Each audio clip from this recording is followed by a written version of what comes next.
जब केदारनाथ बाबा ने भक्त के लिए 6 महीने को बदला एक रात में। हर हर महादेव। दोस्तों, पौराणिक कथा के अनुसार बहुत समय पहले जब गाड़ियों की सुविधा नहीं थी, तब धनवान लोग बैलगाड़ी या घोड़े का सहारा लिया करते थे। लेकिन गरीब लोगों के लिए पैदल यात्रा करना ही एकमात्र उपाय था।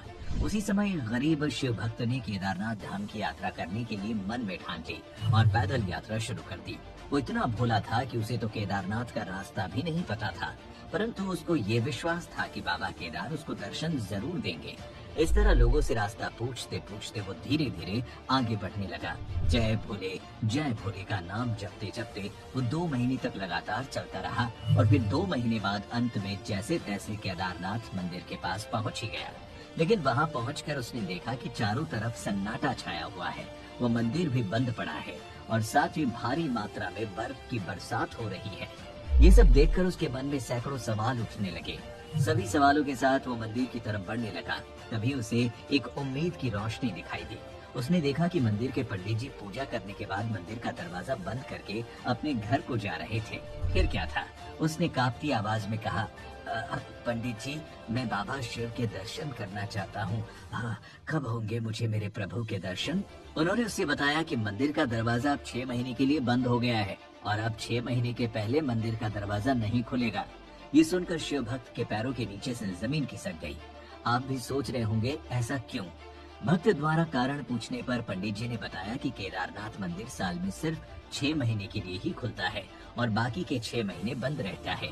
ये नवंबर में दीपावली के बाद भाई दूज के दिन बंद हो जाता है, क्योंकि इस समय वहाँ बहुत अधिक बर्फ गिरने के कारण मंदिर बर्फ से ढक जाता है।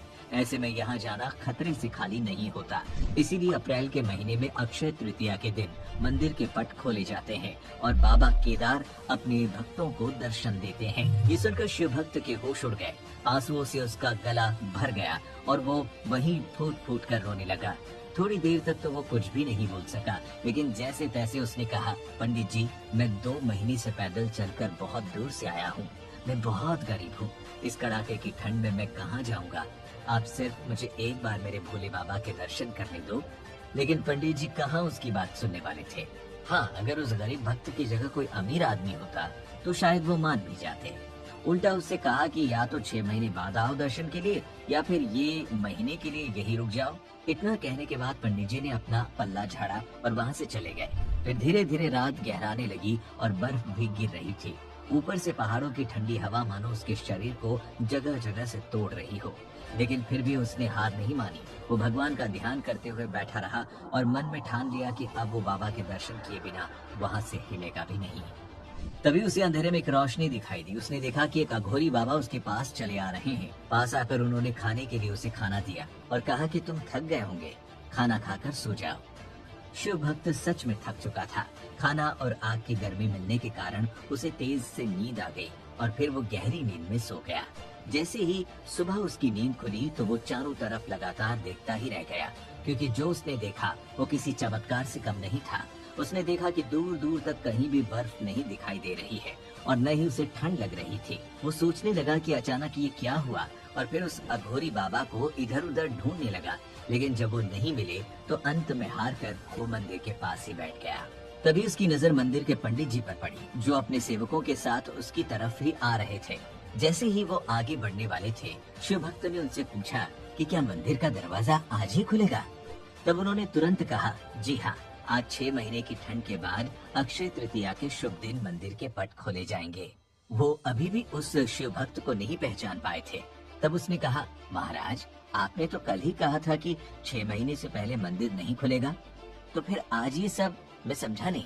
तब उन्हें धीरे धीरे सारी बात एक के बाद एक याद आ गई।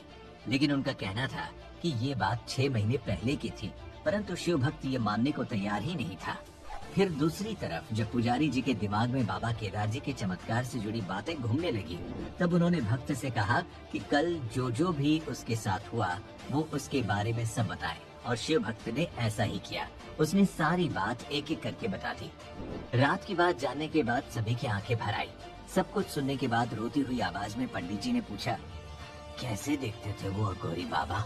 उसके बाद उस गरीब भक्त ने अपनी आंखें बंद की और कहा, एकदम अघोरियों की तरह, पूरी तरह से बैरागी, शरीर पर शेर की छाल लपेटे हुए, हाथ में त्रिशूल, भस्म लगा हुआ शरीर और रुद्राक्ष की बहुत सी मालाएं लपेटे हुए थे वो बाबा। बस इतना सुनते ही पुजारी जी और उनके सभी साथी हर हर महादेव कहते हुए उस शिव भक्त के चरणों में गिर पड़े। उस दौरान किसी के भी आंसू नहीं रुक रहे थे। फिर उस गरीब शिव भक्त के पैरों को पकड़कर पुजारी जी ने उससे कहा, हे शिव भक्त, तुम धन्य हो। तुम्हारे पास मंदिर से निकलकर स्वयं बाबा केदार आए थे और उन्होंने अपनी योग माया से तुम्हारे 6 महीने को एक रात में बदल दिया, अर्थात कालखंड को छोटा कर दिया। क्योंकि शास्त्रों में भी बताया गया है कि समय में बदलाव करने की शक्ति सिर्फ महादेव के पास है और वो अपने सच्चे भक्तों के लिए समय को भी आगे बढ़ा सकते हैं। जैसे कि बाबा केदार ने उस गरीब शिव भक्त के 6 महीने के इंतजार को एक दिन में बदल दिया और इस तरह से बदला कि भक्त को कुछ पता भी नहीं चला। वो सोया था नवंबर की रात में और उठा अप्रैल की सुबह। ऐसी ही है महादेव की कृपा, जो अपने सच्चे भक्तों का दुख हर हाल में हर लेते हैं और उन्हें साक्षात दर्शन भी देते हैं। यही कारण है कि बाबा केदारनाथ ज्योतिर्लिंग को जागृत महादेव भी कहा जाता है, क्योंकि जो भी भक्त बाबा केदार को भजता है उसकी रक्षा करने भगवान सबसे पहले आते हैं।